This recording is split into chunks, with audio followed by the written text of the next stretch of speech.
Hello and welcome back to the channel. Today we're playing the December themed bots, from the 300 rated leftover turkey to the 2800 rated Cabana Santa. My goal is to beat every bot. Let's get started with game number one. Okay, game number one, we're paired against the leftover turkey, and I'm just gonna play my normal opening. It's such a sorry sight, and he's deathly silent at the moment. Let's go ahead and play bishop to f4. We're just gonna play our normal London system and assume that at some point we can quickly steamroll the opponent into a quick victory. All right, we get e6. I find it a little bit weird that it hasn't spoken yet. It's a rather sorry sight, just some sad leftover turkey silently playing chess. If it's of any consolation, it's playing totally decent right now. Absolutely no weird moves. I mean, that's a little bit awkward, but perfectly within the range of a 300 elo bot. And there we go. We grab our first pawn on e4. Okay, now I'm very confused why it's not talking, because normally it said something by now. All right, let's go ahead and play knight to e5 and take advantage of the fact that the knight is pinned to the rook. Go ahead and grab our free material, free piece, and we get a fork right behind, but the bot doesn't lean into it. We get queen to c8 instead. We just move the knight back, centralize it again, reopen that diagonal against the rook. The f-pawn very anxiously boots us from the center of the board, but we were interested in taking anyways. Now the queen looks down at g2, but we have this trade first, which ensures that the opponent can't castle, and I know from a very recent video that that actually is very important, especially if you try not to for a whole 40 moves. Anyways, we get queen to e4. Let's go to just break open the queen side. Seems to be a pretty easy point to access. Sure, random queen sack, because why not? Go ahead and take on b5, and I guess now we just hunt all of these weaknesses. b5, if we can coordinate with a rook, e6 is a weakness, but no need for all that extra thinking. b5 is already free. We'll come in with check. Should the bishop block, we bring the rook in as well. Bishop is pinned, can't move, needs to get defended by the rook. Nice, it actually does defend it, but that doesn't change our plans too much. We can sort of just bring more pieces into the attack. Nice, we have this nice little rook sack. I'm not sure if it's perfectly accurate, but it's totally fine to simplify this way because we have this check. If the bishop moves out of the way, they drop the rook. If they don't, then we grab the bishop for free anyways and trade off their rook as well. Go ahead and centralize the queen with check. We want to make sure we don't stalemate the opponent. I could be really tricky here and somehow try to get like a pawn and queen checkmate, like a strong player probably would, but I'm just going to grab my second queen. We'll give another check. Keep pushing our pawn. They have plenty of pawns to move. I was kind of thinking they might, start pushing them and try to get a stalemate, but then I remembered this is a 300 elo bot.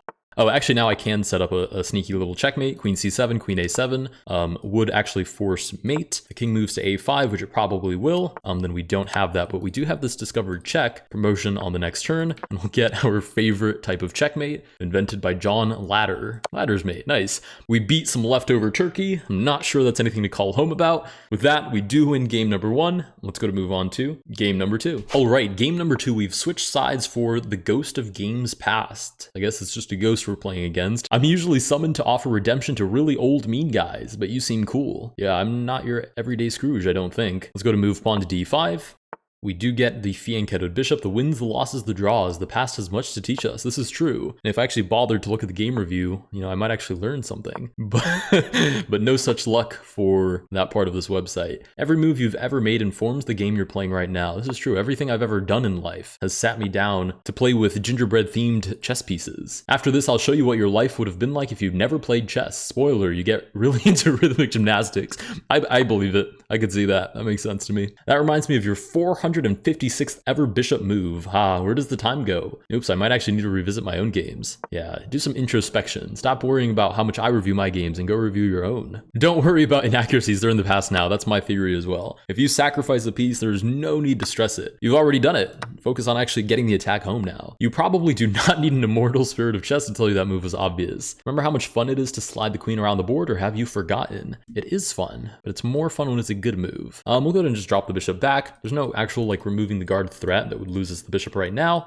There's also no reason to leave the bishop there just hanging out in the center of the board, dangling by a single knight. We do get bishop to h3. He says, I'm a lot more fun to play than the ghost of chess games yet to come. He's way too many moves ahead. Fair enough. I guess that's right on brand for him. I played King Henry VIII a few times. He kept hanging his queen. I don't actually know 100% that King Henry is known for hanging his wives, but I'm going to assume by that comment that that's exactly what they're poking fun at. All right, they move back to e2. Let's focus on the game for a second. I mean, there's no real need for me to play super precise here. I can just kind of keep developing my pieces. And eventually, because it's not even an 800 elo bot, it kind of has to make an inaccuracy at some point, which I'm sure is a very lazy way to play this, but it's also kind of guaranteed. I just keep pushing everything in the most boring fashion ever, and I will eventually, if you look at my position and compare it to my opponents, I will have more piece play, I will have more central control, more space, what have you. He says if you don't want to play a ghost every time you'd like to revisit a game, you can just use the game review. Yeah, but the game review doesn't have funny commentary like the Ghost of Games Past does. All right, queen to d3 does target d5, which is a weakness. We'll go ahead and centralize the knight again to defend it. Rook shuffles over. This diagonal is super weak, but I don't have my light squared bishop anymore to take advantage of it. Go ahead and tickle the queen. Queen moves back to e2, sure. Let's go bishop to c5, knight g4, target f2. Right, we get bishop to f4, tickling my queen now. This move is very reminiscent of the 800 quintillion times someone's moved a bishop in chess. Yeah, but this one's Christmas themed, so it's a lot cooler. Play queen to c6, might as well put her on the diagonal. I don't know that there are any tactics near in sight, that's free material, but we might as well might as well put her on that diagonal in case it does ever crop up. Go knight to g4 next. I'm not mad about potentially playing e3. f3 definitely invites a trade. Now, if we push d4 now, we get a queen trade, which I don't think is what I want, even though I'd imagine I'd be much better at endgames than the bot. But I'll go ahead and centralize the rook. Maybe we can double up. Again, there's no real need for me to like way overcomplicate this. Okay, now if I play this, we have knight d6. When did this bot start seeing tactics? All right, we'll shuffle the queen over. Knight to f2 is still an idea, which just looks fun at least. Oh, now it's definitely fun. Check, and we grab the queen. Don't mind if I do. Check. Actually, that's not check. That's just free material. Okay, now we can just trade everything off. Doesn't have to be super precise, just has to keep us up in material, and we'll grab checkmate here in a couple of moves, almost certainly. Yeah, king moves back, we'll give check, can't escape to the middle, has to put himself into a corner, check again. Yeah, king pushes himself into a corner, rook to e2, forces mate. If the rook shuffles over to defend g2, we have queen to f3 check, and that rook will get to g2, but not in the greatest circumstances. With that, we do win game number 2. I'm not even going to try to read that number. Let's go to move on to game number 3. All right, game number 3, we play against Frosty the Snowman, rated 1350, who says, I am alive. He's having an existential crisis about his sudden consciousness. We'll go ahead and just play normal London system. School children, you've breathed life into the inanimate. Again, this is the kind of level of bot where you don't really have to reinvent the wheel. You can kind of just play the same old chess. That's a free pawn, and you'll get an advantage at some point.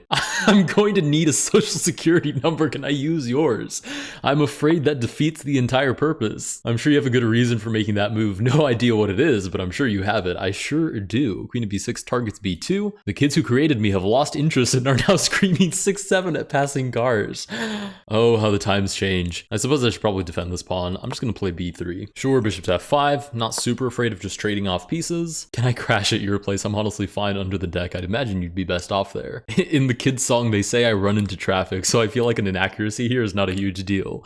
Yeah, by comparison, I guess it's really not. All right, we get bishop to h5. Again, we're just castling. You can see we're already way more developed than the opponent, just by kind of playing standard moves. And if we just keep that up, eventually we'll have a large enough advantage that we'll have, some sort of weakness we can target, or like an open file we can move down, or, something that we can play off of. Frosty picks up your knight. It sinks slowly into his body, absorbed by the snow. Can't take with the queen here because we dropped the knight, so we'll take with the knight instead.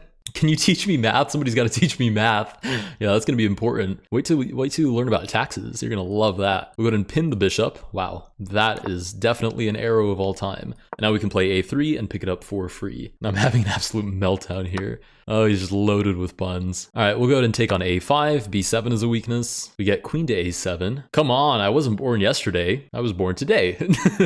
That's actually adorable. I would love like a little like Frosty plushie that says all of these like goofy lines. That's really sweet. That's adorable. All right, queen to b3, and now take my pawn so I can mate you on b7. There he is. Do you know if I have to pay taxes? I'm going to imagine that if you keep up all this yapping, they're going to find you out pretty quick, Frosty. You might want to start sitting there silently from time to time and throw them off your scent. All right, we'll play a6. Why not break open the position a little bit? Oh, b6 completely stops that idea. Fair enough. Hey, I'm good at this. Were any of those kids prodigies? The 6-7 ones? I'm not sure. I don't want to say the mean thing, but I'm not sure. Okay, can I play c5 here and target the rook? Yeah, I definitely can. c5 works into my attack, but also has tempo on the rook, which does sacrifice itself. I imagine I can take back with the bishop, because if I'm up material, then a trade is definitely favorable. Oh, I could take back here as well with tempo on the pawn. Yeah, I definitely could. Those kids were the only ones that built a snowman. The rest are all playing freemium mobile games.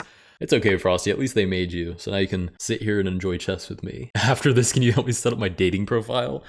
Very boldly assuming that you're not the only snowman out there. All right, queen to e7, I'd imagine I should take back on principle, even if this is possibly winning. Let's go ahead and, I guess they want to play something like this and mate me on h2. This game is teaching me the concept of loss. All right, rook to c1, we'll target c6, and I'd imagine there has to be something that crops up there. Yeah, king shuffles out of the way, we'll just take on c6 anyways. Knight to g4, oh no, my h2 pawn. I'm guessing g3 is probably more than enough to defend it, at least for the time being. Crazy knight sack. Actually, is it crazy? If I take rook to f8, I move back, queen to e3 is kind of uncomfortable, actually. Whoa, I don't think I gave Frosty enough credit here. Wait a minute. Frosty, the Paul Morphy of attacking moves. What I could do is just, again, it's such a lazy solution, but I can sack the rook and then force a queen trade. So this pipe is made of corn cobs. Also as a follow-up, what is a corn cob? All right, we'll go ahead and give check. And again, I can force the queen trade. And because the final capture is check with the pawn, I can take back the knight. So, you know, again, a lazy way to convert, but this is still completely winning. I'm up a piece and 2 pawns, actually. Okay, we'll go ahead and shuffle towards the center. I'd imagine we want to push, but I'm going to defend the promotion square first. Yeah, rook shuffles over. I can still push, because if they take my bishop, I promote. If they don't take my bishop, I promote anyways, and then I just take back with the bishop. So that worked out pretty nice. Now we're up an entire rook as well. This endgame should be pretty easy to convert. We'll shuffle the rook over. We'll just take the pawn. In doing so, we cut off the king from the g file. We can just slide the rook all the way back. There's no way this king ever moves past the g file, so now we just push, push, push. And once we get that queen, it's a simple matter of copying the infamous John ladder. All right, we'll go ahead and promote on h8. That's not stalemate, is it? No, it's not. Cut them off on h6, and then rook to g7, followed by queen to h8 is mate. All right, with that, we win game number 3. Let's go to move on to game number 4. All right, game number 4 is against the Abominable chessman. Roar, you dare enter my abominable lair. You may know me from the 1960 claymation movie classics. That's exactly where I know you from, actually.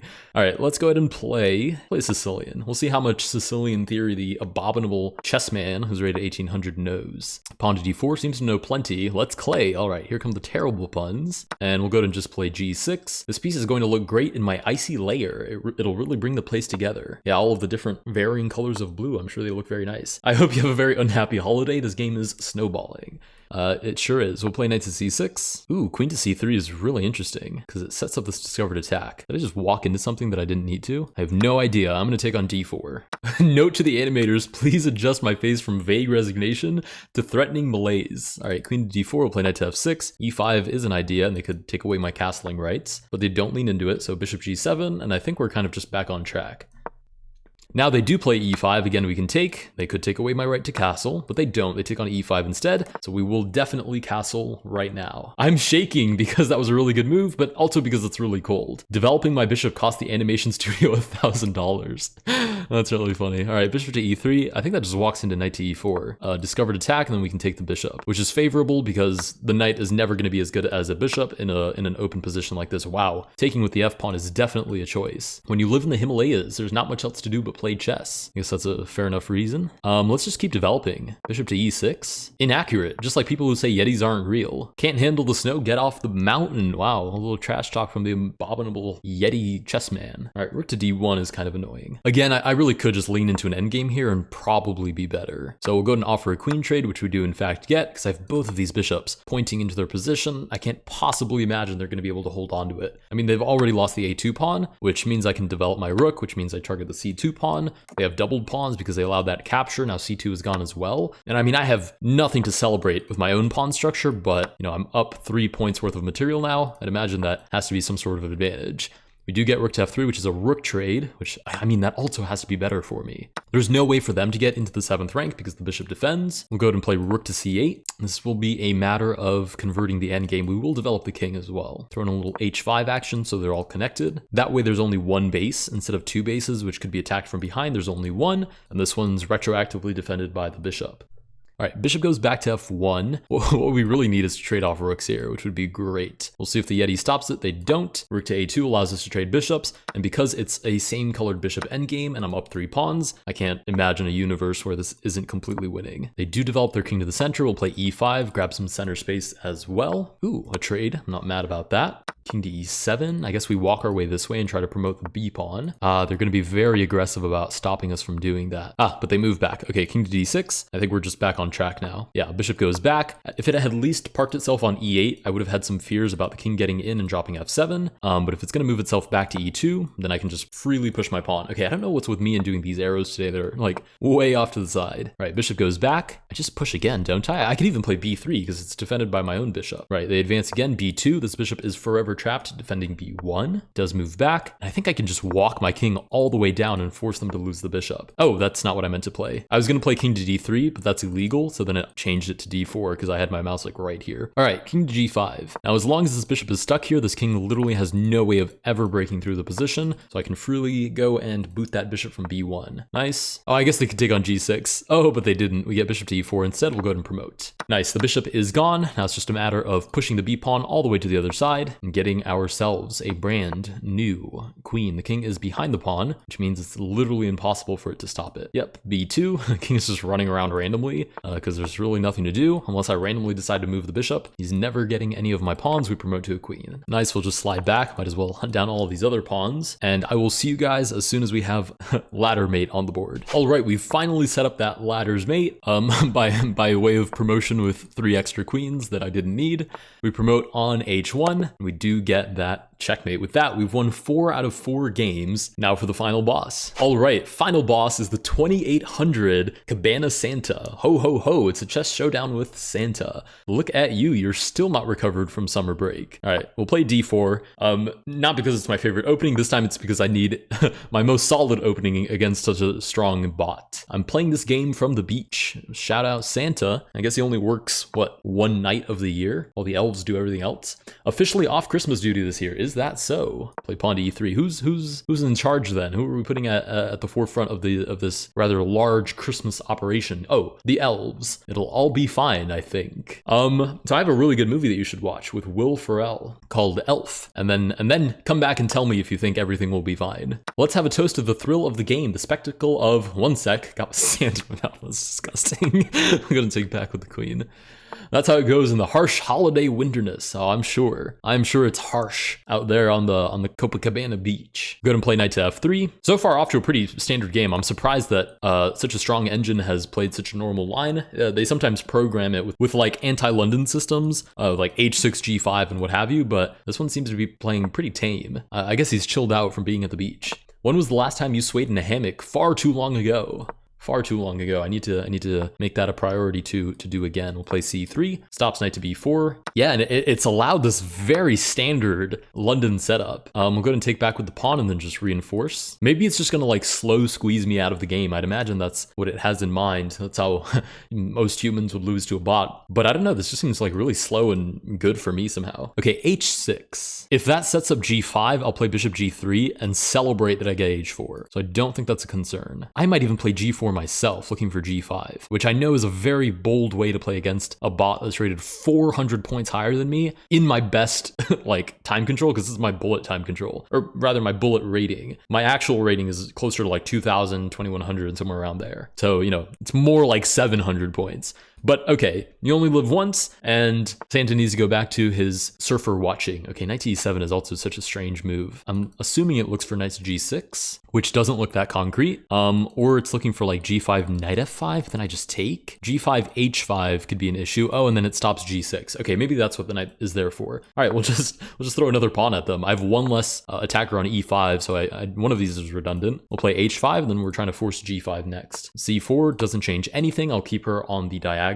This is pretty obvious. Even the sand crabs see this move. Oh, knight to d3. Okay, well, Mr. Sand Crab, let's go ahead and play long castle. We'll take on d3, and then I'll continue my attack anyways. No worries. No worries at all. I get your strongest knight off the board, and your outpost is gone. And I've lost merely a rook. Okay, this is kind of annoying. I'd imagine I can let Santa take, though, right? Because then I just move. Oh, I dropped the rook. Okay, a3 is forced. I'm a little scared because the bot is getting a lot of initiative, and now it's trying to trade off the queens, which I have no interest in. Imagine sacrificing sacrificing a piece and then trading off the queens, completely nullifying your attack, would be pretty silly. Okay, and I still can't allow queen to a2 because it would either, really bother my king or force a queen trade. Okay, finally, this is a move that I don't think forces me to do anything, so I can continue my own attack with pawn to g5. All right, they take. I mean, no brainer, I take with the knight, right? Looking for queen to h7. Knight blocks, but now h6. And I have no qualms about sacrificing whatever I need to sacrifice, right? Why can't I just take? Knight takes back. Queen check. Oh, king to f8. This isn't mate because the knight happens to be on h6 on the recapture. I mean, I could take the knight with check. King shuffles over again. That's so weird that there's nothing there. That's so suspicious. Check here. Wow, is there actually nothing there? That's kind of insane. I frankly hardly refuse to believe that. There's no way I'm taking. There's no way there's absolutely nothing there. See? Okay, I didn't calculate anything. Actually, I did. I kind of thought that maybe if they played here, I had like knight e6 and then taking with the bishop with check, because if the pawn takes, the queen cuts off on the 7th rank. But I didn't actually calculate to the end if that works. But we've now been put in check, which means, that's very suspicious to me. He might be looking for a draw. I don't have to know how it's winning. Oh, no. I was hoping that Santa would know how it was winning and not force me to figure it out. Oh, I was kind of thinking we might have had a draw there. Okay, well, queen to h7 is what I had in mind, so it's too late now to back out. Okay, should I take with the knight? If they do take with the pawn, I have this, and there's at least a draw there, I think. There might not be a draw there. Oh my goodness, I might be smoked here. Oh no.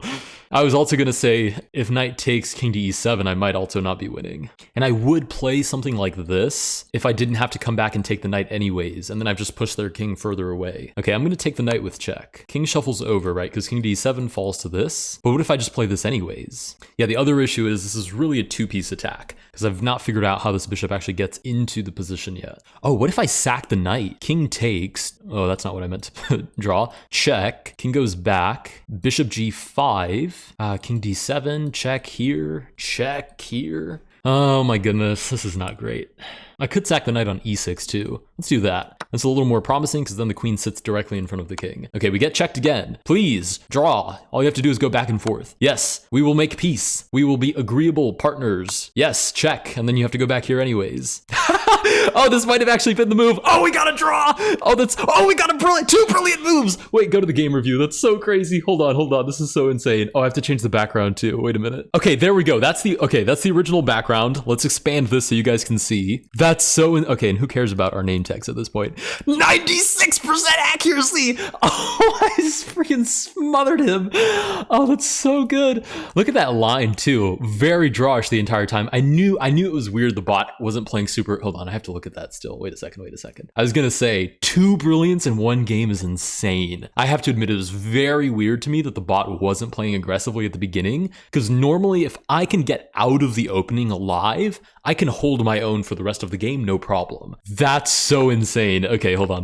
That's so good. Because look at this. This is perfectly symmetrical. This is literally my home turf. That's so good. Okay, so this far we were fine, and I there's no need. I mean, like, I can put it up so you guys can see it, but it's literally a flat line the entire way through. So that's like the least interesting thing of this entire game. All right, let's put this back up. I'll go ahead and put it like this so you guys can see the moves. Okay, so we took back. This was all like, yeah, g4, and this is, again, because we're in my favorite opening, which tends to not look that different game to game, I'm very familiar with the ideas, even as somebody that doesn't like to study openings, right? I'm even familiar with the fact that h4 is typically what the engine recommends, and typically what I ignore because g4 just ends up working out better for me against humans. All right, we get knight to e7, which was actually a mistake. Santa should have played into that knight c5 idea that he found later anyways, a little bit earlier. Nice, queen to c2 is apparently an inaccuracy. That's fine, I guess. We did castle, and taking the knight was actually the best move, which as a human, I made perfect sense to me. That was like a no-brainer idea, because I can't just sit here with a very imposing knight like looming over my position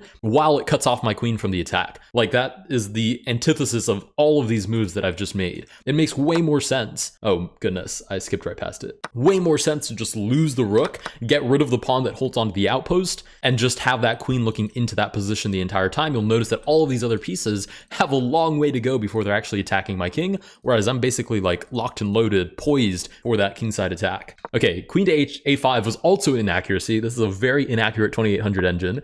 a3 was good, which is fine. Of course, we don't want the queen trade. Against that goes against the entire point of having brilliant attack. King to b1 was inaccurate as well. I'm sure the engine will tell you queen to a2 is no worries because you play something like rook to h2, and it's totally survivable. Unfortunately, I'm not capable of calculating that many moves deep. King to b1 is just way more practical. Okay, rook to c8 is also a mistake. Yeah, queen to e4. That's why this is probably an inaccuracy. Yeah, because queen to e4 forces a queen trade, which again is what we were running away from the entire time. Actually, after g5, queen to e4 again. Yeah, queen to e4 is still the best move. Okay, I think the reason that I got the draw is because Santa decided not to play queen to e4, which I did not realize was even possible until we just dove into this analysis. Okay, taking with the knight was apparently also inaccurate. All right, engine. All right, h6 was also inaccurate. All right. Well, the underlying ideas must have been sound at least. Okay, rook takes h6 was brilliant. I don't know why that's brilliant. I'd love to see the follow-up. Okay, no, not the engine follow-up. Hold on a second. Stop making moves. Okay, what happens if they take? Wait, why is knight to h6 best? Is it just a draw from there? Oh yeah, it shows zeros from here. So queen to h7, king to f8, taking was best. Then king to e7, but it's really close. And then check. And then I guess I don't... Oh, I do have mating threats. Yeah, because it goes back into that drawn line. Wait a minute, where is my mating threat? King d7, taking, king c6, and then taking here. Why is that a mating threat? Is it a mating threat, or is it just that good for me that the fact that I'm down 2 exchanges doesn't matter anymore? I guess it's just that good? Wait, king to b6 says it's a draw too, but that's not a repetition line. Why is this even? I guess it's just that good of a position. I would hate to play, well, I wouldn't hate to play this as white, but I would feel very disappointed by the fact that the king got away. In my head, you know, after a6, king to a7, it's like a full reset on the position. Although I guess we've managed to munch up a whole bunch of pawns. We're not even down material. Well, we are, but we're not as down material as we would have been. We're only down a point now. Yeah, the line that it wants. Yeah, it actually wants, what is that line? Holy cow. Knight to d4, queen d3, king c1, rook takes c3. It wants to give up the rook, and it says it's a brilliant move. Wow, the engine really thinks the white is way better here. Like in the sense that if black doesn't find a way to get a draw, like by repetition, then white is winning. That's so interesting. Okay, anyways, back to the game. Very confusing, but I guess rook to h6 was brilliant. Thanks. It was so brilliant, I didn't even understand it. All right, we got queen to f1 in the actual game. King goes up, queen c4. We almost got the repetition, but it finally decides to take. We come in with the check, and then we do sack the knight on e6, which is brilliant. It's not the only move. Like all of the other moves here that we calculated also work. Knight takes f7 is also equal. Knight takes e6 is equal. Queen to h7 I didn't even remotely think about. I guess it just sets up check, taking the pawn. So I guess knight to e6 is brilliant, but there are a bunch of other moves that I wouldn't like. Is knight takes f7 also brilliant? Yeah, okay. Is queen to h7 brilliant? No, it's just best. Okay, so either of those, I guess a brilliant move has to be sacrificial. So, you know, it's a brilliant move, but it's also kind of like one of the only moves that gives me any fighting chance. And after that, we did get the threefold repetition. This is the first time that actually, is it the first time? No, I think I've done this before where I've gotten a draw against the strongest bot. I think what I've never done is beat the strongest bot, which I think I have a long ways to go if that is, you know, ever even actually possible before that happens. Anyways, if you guys did enjoy this video, please consider liking and subscribing, and I will see you guys in the next one.